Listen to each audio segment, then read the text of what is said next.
ഉറങ്ങുന്നതിന് മുമ്പ് ഒറ്റ ഇരുപ്പിൽ നിങ്ങൾ ചൊല്ലി തീർത്താൽ നാളെ ഉണരുന്നതിന് മുമ്പ് ഉണർന്നെഴുന്നേൽക്കുമ്പോൾ നിങ്ങൾ സന്തോഷ വാർത്ത കേട്ടുകൊണ്ടായിരിക്കും എഴുന്നേൽക്കുക. സന്തോഷത്തിന്റെ റിസൾട്ട് നിങ്ങൾ കിട്ടുമെന്ന് മഹാരഥന്മാർ ഉറപ്പിച്ചു പറഞ്ഞ മുജറബായ അമലായി രേഖപ്പെടുത്തി വെച്ചിരിക്കുന്ന അത്ഭുത ഇൻഷാ അല്ലാഹ് നമ്മളത് പറയാം.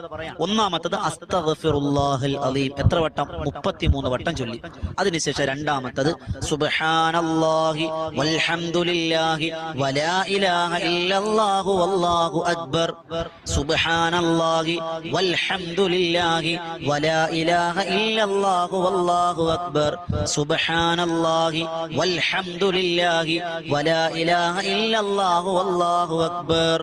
ഇത് നമ്മൾ ചിലപ്പോഴും ചൊല്ലുന്നത് സുബ്ഹാനല്ലാഹ് വേറെ, അൽഹംദുലില്ലാഹ് വേറെ, അല്ലാഹു അക്ബർ വേറെ, ലാ ഇലാഹ ഇല്ലല്ലാഹ് വേറെ, അങ്ങനെ പലതായിട്ടാണ് ചൊല്ലുന്നത്. അങ്ങനെയല്ല, ഒറ്റ ഇതായിട്ട് സുബ്ഹാനല്ലാഹി വൽഹംദുലില്ലാഹി വലാ ഇലാഹ ഇല്ലല്ലാഹു വല്ലാഹു അക്ബർ. എത്ര വട്ടം? 33 വട്ടം. രണ്ടെണ്ണം ആയില്ലേ?